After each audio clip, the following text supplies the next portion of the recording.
Hello, so welcome to today's Indian Express, and we'll have a quick glance through the paper. So, the headline here says CLSA. CLSA is a Hong Kong based brokerage firm. It has attached more weight to India after Trump's return in comparison to China. That means scenes look good for India, the market scenes. India is benefiting from the trade war. That is what it basically is. So, yeah, you don't have to go through everything. This is related to Champions Trophy. If you are interested, you could. This is scenes from yesterday's match. This is a political statement. Political statement again. Um, See, I'll just go directly to whatever is going to be important for the exam. The rest of the political information in the sports that you can read on your own. CLSA going big, the news is. So, Sarai Kale Khan Chowk has been renamed Birsa Munda in Delhi because Jharkhand elections. And office timings have been, changed, staggered office timings 8:30, 9, 10, I say different timings for different offices. We have read yesterday that the AQI level had breached 400, so it was a severe situation in Delhi, and GRAP three-stage regulations were imposed by the CAQM, right? Center for Air Quality Management in NCR and adjoining areas. The municipal elections were done in Delhi, right? These are Delhi specific news. Here, this article is something important. It's a report by CAG. So we'll just look at it here. So what the report is saying is that urban local bodies have a gap of 42% between the resources they have and the expenditures they have to make. There's a gap of 42%, and that only 32% of the entire revenue of the urban local bodies is received on their own, is made on their own, and they are dependent for the rest of the 68% on the state and the union governments. And there's a 37% vacancy in the staff in urban local bodies. That's the data that has been extracted from this article, and this is a CAG report, and it has analyzed 18 states in the entire country, and has come to these figures. So these figures can be used in our mains answers. It will be important.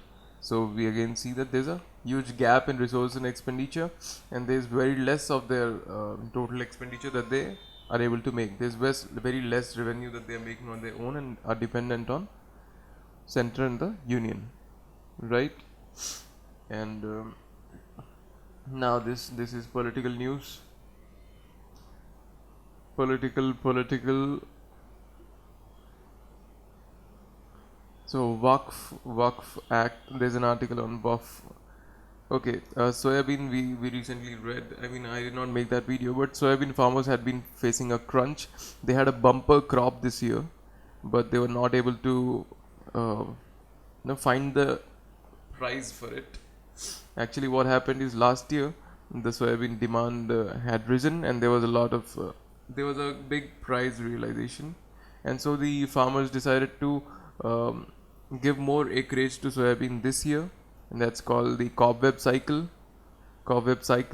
in which a revenue of 1 year incentivizes the farmers or the business to do more of it, and it in turn increases the supply of the product and decreases the price. So this year, because of the bumper production, there have been less takers, and there's low price realization. So soybean farmers have been protesting, and so the center has allowed procurement of soybean with higher moisture content. Center had standards कि इतना moisture content इससे ऊपर moisture content होगा तो they will not procure it, but they have lowered the standards to procure more. And also from soybean oil is extracted, and the solid whatever is whatever remains from after extraction is also used for feeding cattle, and a lot of it is also exported to other countries. So that's the thing about soybean. And some students appear to be Canadian statements or political statements. So we have just read about this yesterday, that this climate change linked trade policy, that's the bone of contention in the COP29 right now. So India and China are confronting EU about their carbon budget uh, adjustment mechanism, in which the imports from other countries where EU thinks there's more uh, release of carbon, they're going to impose extra tax on them.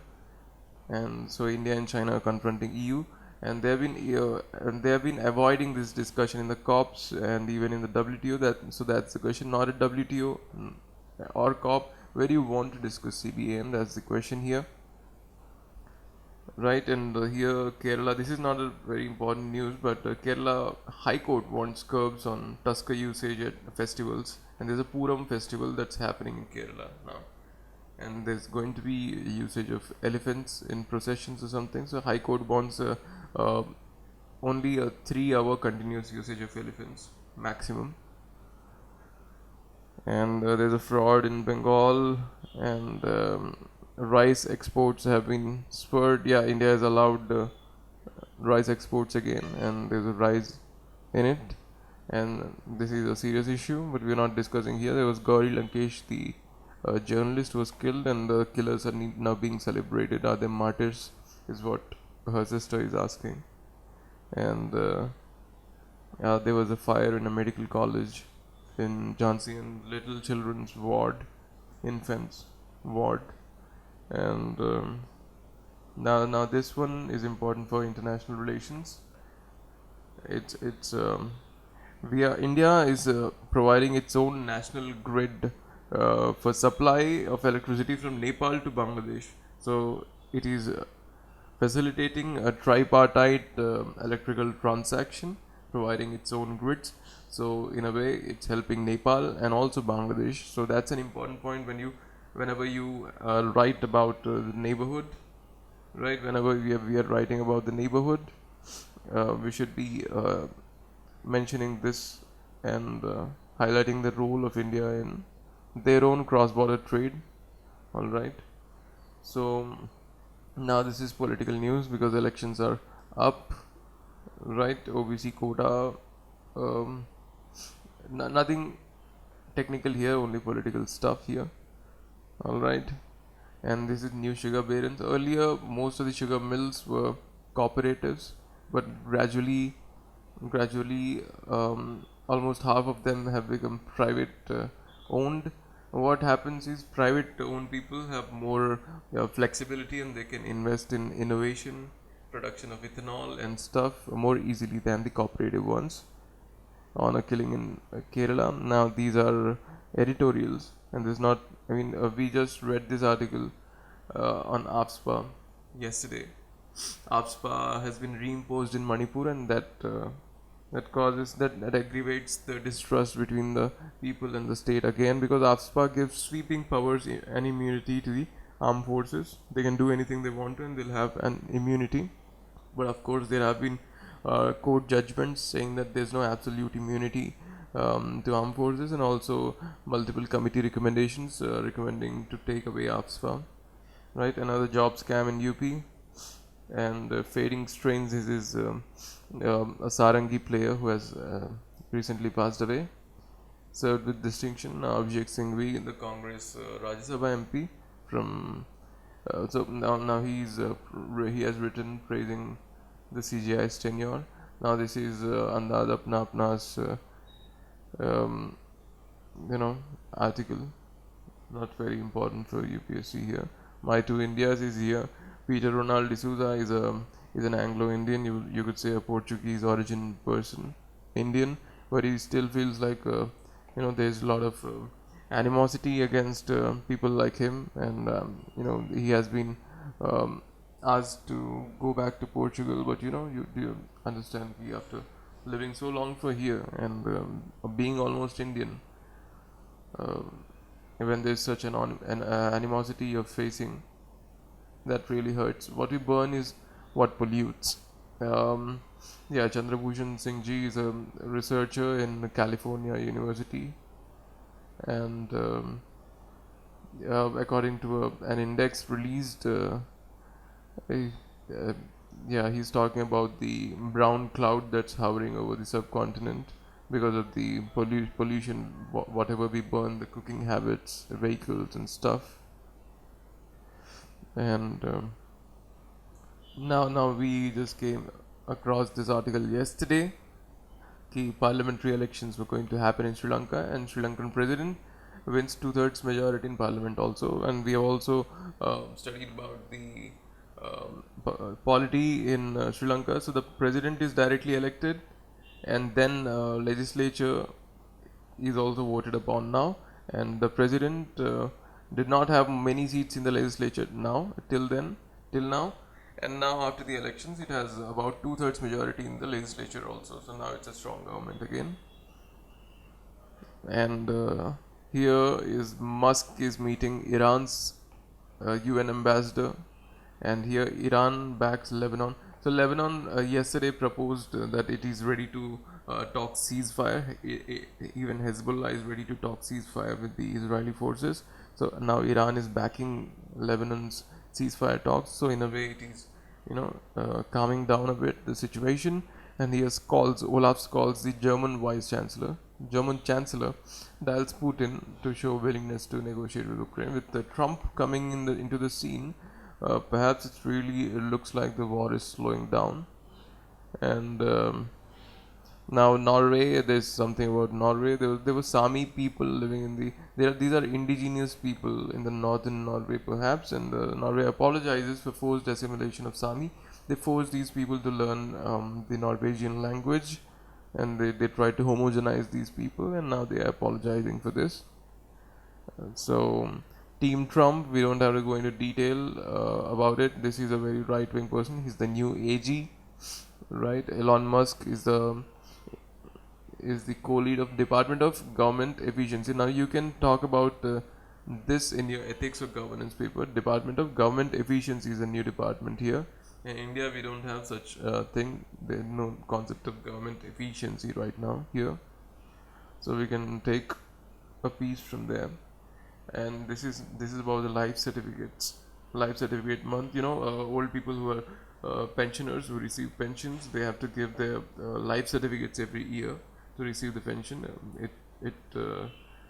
It's life certificate means that a certificate stating that you're alive to receive the pension.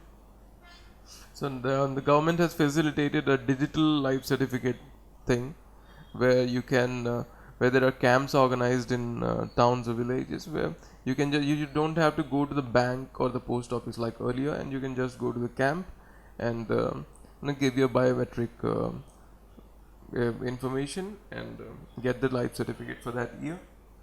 You can do that at home also through website, but you'll have to have that fingerprint reading device. If you have that, you can do that at home also. And yeah, three-quarters of US adults are now overweight or obese. We don't have to go into detail. Kerala Waqf land dispute. This is an old dispute about a 400 acre land in Kerala's Ernakulam district. Ernakulam, it is spelled as, but it's called Ernakulam. So 400 acre land where backward Christians and Hindus are living, but the land is claimed by a Muslim Waqf board. So that dispute is being used as a issue for by-election by the BJP candidates there. So that's the thing. Economy is in a sweet spot, and now here, oh, this is about M4 Apple's processors. Now, this one's an article I wanted to talk about. As a senior living sector grows in India, 25-year-old policy set to get a refresh. Now we are going to look at this article. So, senior care. What is the current situation of policy in India? In 1999, we drafted a national policy on older persons. All right, and in 2007, there's a law, Maintenance and Protection of Parents and Senior Citizens Act. So everything that's providing senior care, etc., is operating on these lines. So what are the stats? 60% of the senior care thing is in south of India. There's very less of that in north and east and west India. 60% of the senior care facilities are available in South India.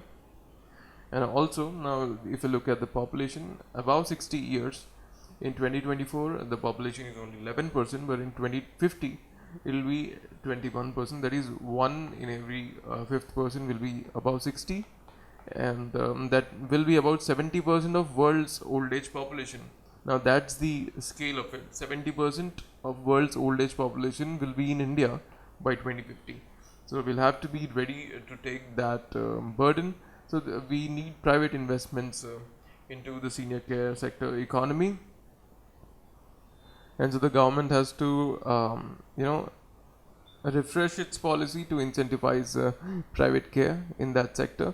And whatever care is available, it is only available to high net worth individuals or those who can afford. It's not available for people who cannot. There are many who cannot afford this kind of service. And that's also something the government has to look into while making the policy. Lofty election promises could further strain the tight fiscal situation. Talking about Maharashtra and Jharkhand particularly, we don't have to analyze that, but this is a general statement. And you can also quote CAG from yesterday's paper on this issue. Now perhaps this is about films, and we're almost done now. Yeah, you know what these guys have, both these guys have scored centuries in less than 50 balls. That's it from today's newspaper. So we'll go through the newspaper once again tomorrow. That's how we do a quick glance. Thank you.